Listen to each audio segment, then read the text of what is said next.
Bismillahirrahmanirrahim. Assalamualaikum warahmatullahi wabarakatuh. Perkenalkan, nama saya Amalia, NIM 1847241045 dari kelas 28D. Baiklah, pada kesempatan kali ini saya akan memaparkan materi tentang analisis kurikulum dan silabus. Sebelum kita mengetahui cara analisis kurikulum, alangkah baiknya kita harus mengetahui dulu apa itu pengertian dari kurikulum. A. Istilah kurikulum. Istilah kurikulum itu sendiri berasal dari bahasa Latin, yaitu curriculum, yang awalnya mempunyai pengertian running course dan dalam bahasa Prancis yakni courir, berarti to run, yang dapat diartikan berlari. Istilah ini kemudian akan digunakan untuk sejumlah mata pelajaran atau courses yang harus ditempuh untuk mencapai suatu gelar penghargaan dalam dunia pendidikan yang dikenal dengan ijazah. Adapun pengertian kurikulum menurut para ahli yaitu yang pertama, menurut Ralph Taylor pada tahun 1949, mengatakan semua pelajaran-pelajaran siswa yang direncanakan dan dilakukan oleh pihak sekolah untuk mencapai tujuan-tujuan pendidikan. Yang kedua, E. Eisner pada tahun 1979. Kurikulum adalah pengalaman yang ditawarkan kepada siswa di bawah petunjuk dan bimbingan sekolah. Jadi, pengertian kurikulum adalah perangkat mata pelajaran dan program pendidikan yang diberikan oleh suatu lembaga penyelenggara pendidikan yang berisi rancangan pelajaran yang akan diberikan kepada peserta didik dalam satu periode jenjang pendidikan. B. Perjalanan Kurikulum Nasional Indonesia. Dalam perjalanan sejarah, sejak tahun 1945, kurikulum pendidikan nasional telah mengalami perubahan. Yang pertama, kurikulum 1968 dan sebelumnya. Awalnya, pada tahun 1947, kurikulum saat itu diberi nama Rencana Pelajaran 1947. Pada saat itu, kurikulum pendidikan di Indonesia masih sangat dipengaruhi oleh sistem pendidikan kolonial Belanda dan Jepang, sehingga hanya meneruskan yang pernah digunakan sebelumnya. Rencana Pelajaran 1947 boleh dikatakan sebagai pengganti sistem pendidikan kolonial Belanda.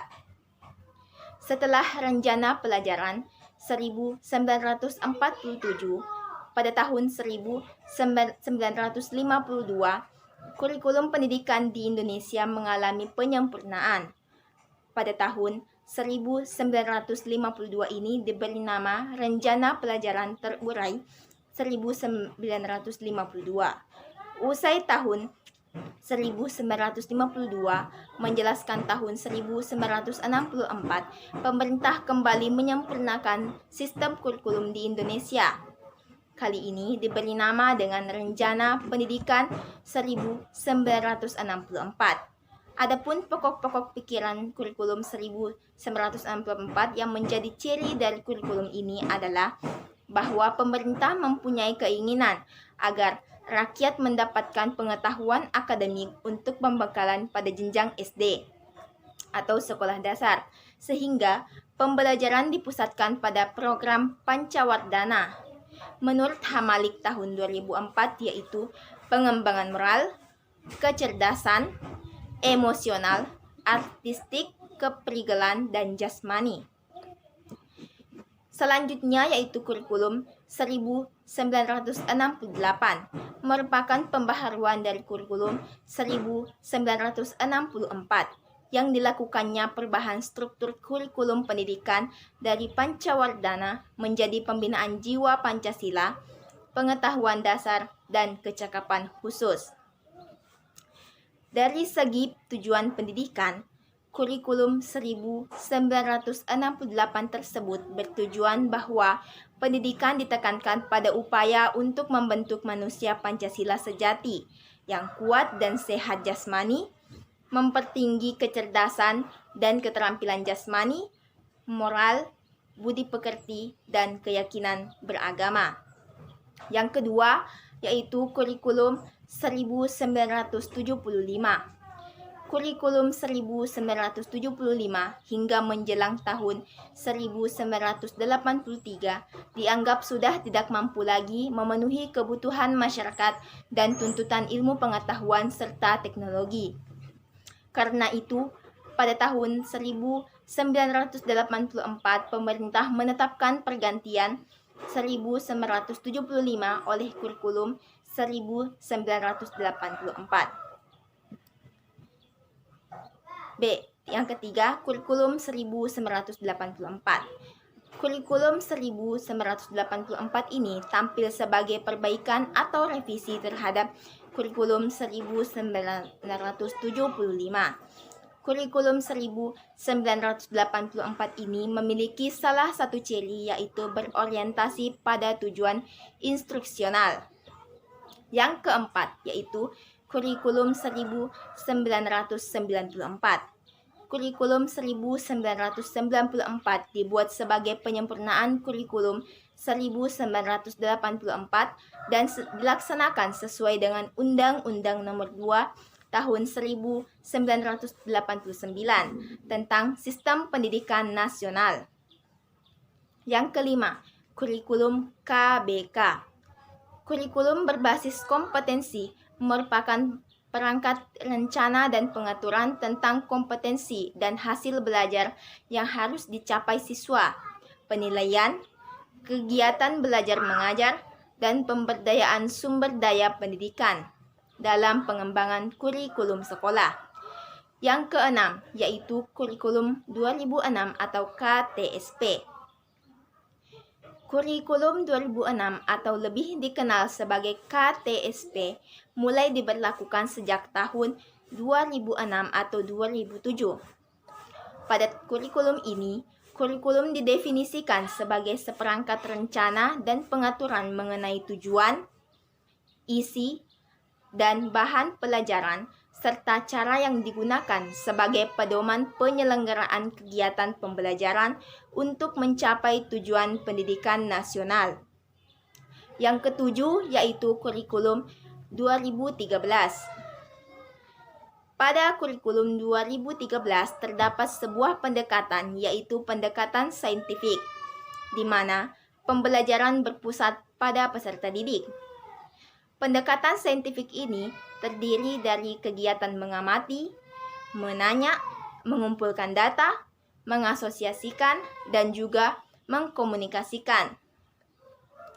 Berdasarkan uraian tersebut, menunjukkan bahwa pendekatan saintifik digunakan dalam pembelajaran di kelas, karena pendekatan saintifik tersebut dapat mengembangkan keterampilan berpikir kritis, berkomunikasi, keterampilan melakukan kerjasama dan penyelidikan, serta perilaku berkarir dan perilaku berkarakter. Karena pengalaman belajar yang diberikan dapat memenuhi tujuan pendidikan, serta dapat bermanfaat bagi pemecahan masalah dalam kehidupan nyata. Hal tersebut telah sesuai dengan tujuan kurikulum 2013 yang memuat 4C, yaitu communication, collaboration, critical thinking and problem solving, kreatif, dan inovatif. Berdasarkan uraian tersebut telah membuktikan bahwa kurikulum 2013 sudah sesuai dengan perkembangan zaman sekarang ini dan juga kebutuhan dari peserta didik.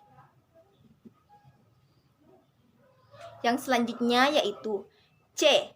Landasan kurikulum yang berlaku di sekolah. Ada beberapa landasan kurikulum yang berlaku di sekolah. Yang pertama yaitu landasan yuridis, seperti Pancasila dan Undang-Undang Dasar 1945, Undang-Undang Nomor 20 Tahun 2003 tentang Sistem Pendidikan Nasional, Peraturan Pemerintah Nomor 19 Tahun 2005, dan Peraturan Menteri Pendidikan Nasional Nomor 23 Tahun 2006 tentang standar kompetensi lulusan dan Peraturan Menteri Pendidikan Nasional Nomor 22 Tahun 2006 tentang standar isi. Yang kedua, yaitu landasan filosofis. Landasan yang mengarahkan kurikulum kepada manusia apa yang akan dihasilkan dari kurikulum tersebut. Pendidikan nasional berfungsi untuk mengembangkan serta membentuk watak dan peradaban bangsa yang bermartabat dalam rangka untuk mencerdaskan kehidupan bangsa. Hal tersebut tertera dalam Undang-Undang Republik Indonesia Nomor 20 Tahun 2003 tentang Sistem Pendidikan Nasional. Yang ketiga, yaitu landasan empirik. Sebagai negara bangsa yang besar dari segi geografis, suku bangsa, potensi ekonomi, dan beragamnya kemajuan pembangunan dari satu daerah ke daerah yang lainnya. Dan selanjutnya yaitu yang keempat, yaitu landasan teoritik. Landasan teoritik dapat memberikan dasar-dasar teoritik pengembangan kurikulum sebagai dokumen dan juga proses. Kurikulum 2013 dikembangkan atas dasar teori yaitu pendidikan berdasarkan standar atau standard-based education dan teori kurikulum berbasis kompetensi. Dan yang terakhir yaitu yang kelima, landasan konseptual. Relevansi pendidikan atau link and match. Kemudian yang kedua, kurikulum berbasis kompetensi dan karakter. Pembelajaran kontekstual atau contextual teaching and learning. Lalu, pembelajaran aktif, student active learning. Penilaian yang valid, utuh, serta menyeluruh. D. Karakteristik kurikulum yang berlaku di sekolah. Adapun karakteristiknya yaitu yang pertama, penekanan. Dalam pembelajaran kurikulum telah menekankan pada pembelajaran yang mencakup tiga ranah yaitu afektif, kognitif, dan juga psikomotoriknya. Hal itu telah dilihat dari visi, misi, dan tujuan kurikulum. Yang kedua, orientasi. Orientasi pembelajaran pada kurikulum tidak hanya terfokus pada salah satu ranah yaitu kognitif saja, afektif saja, atau psikomotor saja, melainkan semua ranah tersebut diorientasikan kepada semua mata pelajaran. Hal itu dapat terlihat dari kegiatan ekstrakurikuler yang ada di sekolah, seperti pramuka dan masih banyak lagi. Yang ketiga, penyampaian. Dalam penyampaian, materi dilihat dari kurikulumnya. Penyampaiannya lebih menekankan pada student center atau berpusat pada siswa. Dalam pembelajaran juga dapat diimbangi dari pembelajaran yang di dalam kelas maupun di luar kelas. Yang keempat, sumber belajar. Sumber belajar bagi siswa tentu sangat banyak. Hal ini dapat terlihat dari visi, misi, dan juga tujuan dari kurikulum. Seperti contohnya yaitu pada misi, menanamkan kepedulian sosial dan lingkungan, cinta damai, cinta tanah air, semangat kebangsaan, dan hidup demokratis. Yang kelima, yaitu penilaian. Penilaian pada kurikulum sudah mencakup ketiga ranah, yaitu afektif, kognitif, dan psikomotornya.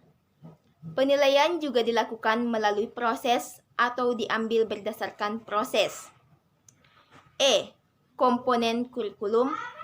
Ada beberapa komponen kurikulum, yaitu 1. Tujuannya. Yang kedua, struktur dan muatan kurikulum. Ketiga, kalender pendidikan. Dan yang keempat, silabus dan RPP. F. Implementasi analisis kurikulum dan silabus. Ada beberapa hal yang harus diperhatikan dalam menganalisis kurikulum yaitu yang pertama, kesesuaian silabus dengan standar, kompetensi atau kompetensi inti dan kompetensi dasarnya. Yang kedua, kesesuaian indikator dengan kompetensi dasar. Yang ketiga, kesesuaian materi dengan kompetensi dasar dan indikatornya. Yang keempat, kesesuaian kegiatan belajar dengan indikator yang hendak dicapai. Yang kelima, kesesuaian referensi guru dengan indikator yang hendak dicapai. Dan yang keenam atau yang terakhir yaitu kesesuaian sumber belajar atau media belajar dengan pencapaian indikator. Itulah yang dapat saya sampaikan mengenai analisis kurikulum dan silabus. Lebih dan kurangnya mohon dimaafkan. Wabillahi taufiq wal hidayah. Assalamualaikum warahmatullahi wabarakatuh.